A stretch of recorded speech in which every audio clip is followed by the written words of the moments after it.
Welcome to another episode of the Chill by Nette podcast. This podcast is created for those who are passionate about their personal development, health, and well-being. This is a platform for you to come chill by my personal stories and weekly tips in becoming a better version of ourselves and to live a better present. But first, let's chill. My name is Jeanette. Welcome back. So today's episode content is actually one that I prepared some time back during one of my most difficult moments of my life, where I've learned to take responsibility to make decisions for my own well-being. So it had taught me the importance of self-care, and more specifically to set the right boundaries for myself, even when the situation may be hard to do so. So in today's episode, we will be looking at what is self-care, why is it important, and also the fine line between engaging in self-care and being seen as selfish. Because there seems to be some confusion around the concept of self-care and selfishness, and just how much self-care is considered selfish, and whether or not the two concepts actually contradict one another. So in fact, many people actually shy away from ever putting themselves first, because we are just always encouraged to be that selfless individual and to provide for our loved ones unconditionally. And when we shy away from putting ourselves first, consciously or unconsciously, it might be our subconscious way of telling ourselves that we don't want to be that bad person. And sometimes that's what we all fear the most, right? Being a bad person or being seen as a selfish person. And I used to think like that as well. I'll find that it's really hard to find a balance between caring for others and caring for myself. And then sometimes I find myself in states of tension. And the feeling here is always, how to care for ourselves enough, yet at the same time, not be seen as that bad employee or that bad friend or that bad partner, right? I did talk about how we cannot control other people's perception of us in my previous episodes. But as much as, we can't control people's perception, we still want to be responsible and be there for our loved ones as much as possible. And, I'm not saying that we can't achieve all these with self-care, but the idea here is more of when we fulfill others' needs, it really shouldn't be at the expense of our very own needs. And to make sure that our own needs are not compromised as well in the process, so that we can be in a better position to achieve all of that. So there has to be a good balance, I would say, and it's not easy, definitely, to find that balance. So the point of this episode will also help us to discover at which points and what situations we can learn to put ourselves first, and what's the way to do it. So firstly, we gotta be asking ourselves, what is self-care? So this is a question that I've asked a few people around me, and I got pretty different perspectives. Some people tell me that self-care means going for a good massage, chilling out with yourself, or taking that break when we feel like it. And yet some others say that it's a luxury, we only do it when we have time. So self-care do mean different things to different people. It's a very broad concept which encompasses most of that, except for the fact that to me, it isn't luxury. I feel that it's freaking essential to everyone, and it is a necessity. And also something that we have to make conscious time and effort to do. So it can be in the form of setting aside time for a certain planned activity, or just by asserting that boundary by saying no. Or it can even be, how we choose to respond and think in a situation, with the aim to improve our mental and physical well-being. So simply put, I think it's whatever you do and feel and think that makes you feel recharged. And now bring that back to context, is self-care really a selfish act? Because when we assert our boundaries to get more of what we want, it can sometimes be seen as selfish, right? So contrary to what many people think, self-care is not selfish, because the self-care we are talking about here is not at the expense of others. It's not like you're putting yourself first at the expense of others' well-being. So for instance, if you have a lot of work to do and you just conveniently throw it to another person, and if you quote that as self-care, I think that isn't the self-care that we are talking about here, it isn't quite the self-care that I'm referring to, because it's at the expense of someone else's interests and someone else's well-being. And well, sometimes, as a byproduct, it can inconvenience others, but the point here is that the intent should be really examined here. So the intention should not be to exploit another person or to take away from another person. And that is really manipulation. That is not self-care, which is not encouraged, of course.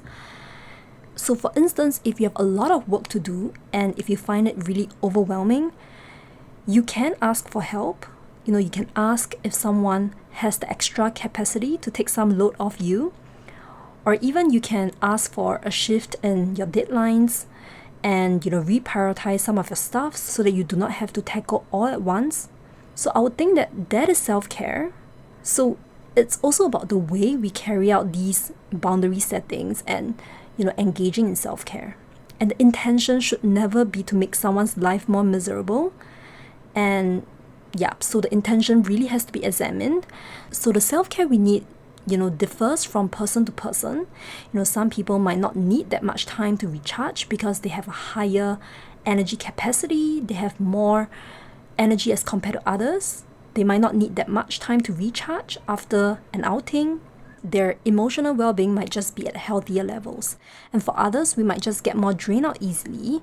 So I don't think that, anyone has a fixed answer as to how much self-care is considered optimal. I think we mostly can only speak for ourselves, and it all depends on the individual. So it's about listening to our body, being aware of what our body tells us, and coming to find that balance for ourselves. So I just want to also share that, the biggest self-care that I've done to date was actually to walk away from my full-time job, because I felt that my mental well-being and physical well-being was compromised. So earlier this year, I took on a new job. So it wasn't the job that resulted in my stress and anxiety. And the context was I was already suffering from some anxiety issues before I decided to take on this new job. So it was me accepting that new job offer despite knowing that I had some signs of anxiety, and I just went ahead to take on that job even though I'm not ready for it. So the truth was I just didn't have that extra mental capacity to cope with the demands of a new job and getting used to a new place, a new environment. So basically I was just not in the right state of mind to work since day one I started the job, but I carried on with it. I brought feelings of anxiety to work every day, and it was dreadful to the maximum. I could tell you now that it was so torturous. I was constantly engaged in thoughts like, is it possible to quit? I'm just like 1 week into the job, I'm just 2 weeks into the job. And if I were to quit, I would have to give all these up. And, I will be letting my family down. I'll be disappointing my superior, my colleagues. And it just really doesn't help that, everybody was just really nice and they were all really nice people to me. And, reference checks were all done, which makes it extra difficult. So, all that feelings and all the thoughts just, keep coming up. And I think that it just came to a point where I'm just engaging in a lot of negative self-talk every day, forming all kinds of worst-case scenarios in my head.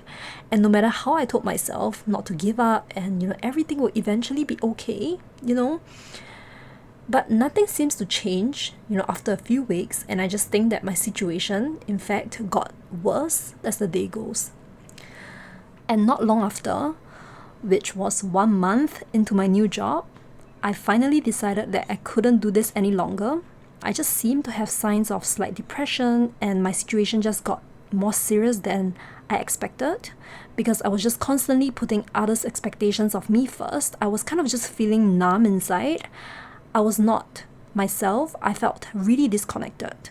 And, it was just a struggle every day to meet those expectations that people have of me. And they were not unrealistic expectations, but they were just too much for me to cope at that point in time. So I wasn't choosing self-care, and instead I was just being kind of self-destructive in a way. And, I was just really afraid to also show my vulnerabilities. And I was just constantly holding up an acceptable image. So I didn't even ask for help not even once. Even though I was like dying inside, right? I'm just not very good at to assert my boundaries and to show my vulnerabilities. I'm just not that kind of person that is very comfortable with doing that. Even though that has kind of changed over the past few months, I'm learning. But, the past me just found it really, really hard to, just show my vulnerabilities, especially to people that I'm not really close with. So after 1 month, I really felt that I needed to leave my job. And, even if it's just 1 month, I felt I really needed to leave because staying in my job with this state of mind wasn't going to benefit either parties, right? So it was a difficult conversation to have with my boss, my family, but I'm so glad that I did it. It was hard, no doubt, to quit my job only 1 month into it. It was the hardest shit ever. It was as hard as I thought it could be. I have to deal with perceptions, my own hesitations, and most of it all, I felt apologetic, very apologetic towards the company that had spent a lot of resources hiring me in.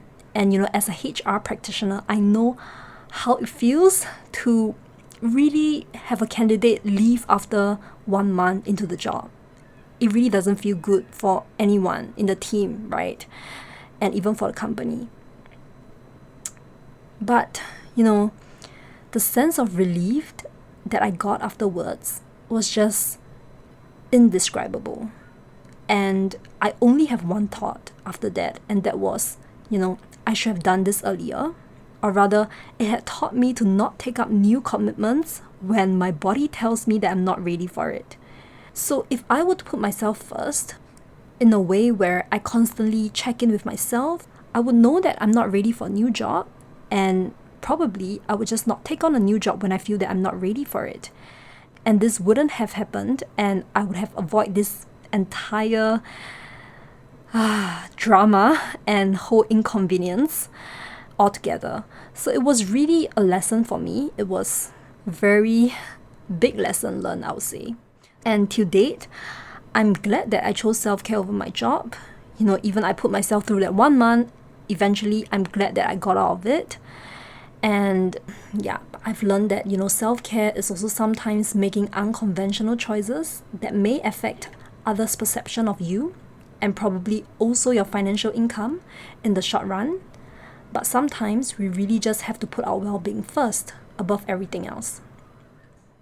So I came across this quote somewhere. It says that, self-care is doing the things that will make your next 2 hours difficult, but your next 10 years easier. So don't be afraid of not being okay for asking for the time off and giving yourself the permission to pause, even if it may be very hard to do so. But just know that you need it, and sometimes you just need to recuperate before you can, be well again, before you can set off from where you have left off. So there are some ways to engage in self-care, and this episode I've reviewed one of the most important one, which is knowing how to set your boundaries. And one common way of setting boundaries is saying no. And sometimes it can be very hard to say no, right? So I have just a few tips to share, which I've personally used and felt that it was helpful. So tip number 1, so instead of just saying no, we can try to say no to now, but yes to later.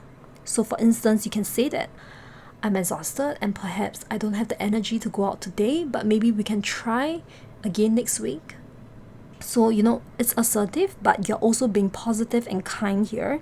You're letting the person know that, there's no way that you can do it now at this moment, but you're suggesting an alternative.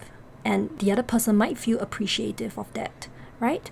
And tip number 2, we can say no unless something changes. So this point here is about, maybe it can sound like, I'm thankful and I'm grateful that you asked me out for this event, but I already have plans made before this. So if there's any changes in my circumstances, I'll let you know again. So when you're doing this, you're still again being very polite, and you let them know that, you're happy that they've asked you out. But of course, you only say this if you really feel that way, when you feel happy and grateful. But then you are also honest at the same time about how little time you have to commit to their request. Okay? And then another tip for saying no is, sometimes, it's just a straight no, right? We do not have to have too many fancy things around a no. Saying no is really not that bad after a while, So, for instance, you can just say that, I hate to disappoint you, but I'm just not able to do this now, I'm afraid that I will overextend myself, or I'm just not in the mood for it. And you kind of just express regret along the way as well for rejecting someone, and you just let them know that it's a solid no. So at the end of the day, I think, honesty is the best policy. We just have to be really honest and firm every time when we are doing this, and start communicating and set healthy boundaries in a genuine manner. Be it in our relationships, in our workplace, even if it means towards someone of a higher authority, your supervisor, whatever. Learn to put your needs first when you need to. And I find that, as I practice this, I do get less fearful of it. And the more I practice, the better I get. So other ways of setting boundaries can sometimes be in the form of turning off your social media message notifications, because that's what I do. I do not on my social media message notifications. So it allows me that space. I can protect my time and space in that way because I get less distracted. Or it can also be in the form of expressing an unpopular opinion. Just because people don't feel that way, it doesn't mean that you cannot speak up for your own views. So it's really about creating that space for yourself. Make yourself feel seen and make yourself feel heard. And each of us have very different limits, right? So it's about loving and respecting ourselves enough to, find out what is that limit and act accordingly to protect our energy and our well-being. And, you cannot expect powerful relationships without setting healthy boundaries, because people-pleasing, on the other hand, leaves you feeling drained, feeling disconnected from the self, and it brings you away from the intimacy that we want. So whoever you are listening to this right now, know that you're worthy of feeling good, regardless of the situation you're in. And we really do not need to sacrifice our own well-being to earn that worthiness or the respect from others. Okay? Start making self-care part of your everyday life. And with most things in life, chances are you will only get better at it when you make time to practice it. So if your goal in this life is to be selfless and to help and serve your loved ones around you, then start with yourself. Because when you're taken care of, everybody else can then be taken care by you. And remember this, self-care isn't selfish. The more you put yourself first, the more you're about to genuinely and completely serve others. And self-care means giving the world the best of you instead of what's left in you. Thanks for chilling in. If you enjoyed this podcast, don't forget to subscribe. You can also connect with me on Instagram at chillbynette, on my website chillbynette.com, to join the conversation and access our show notes. Have a great day, and we'll chill again very soon.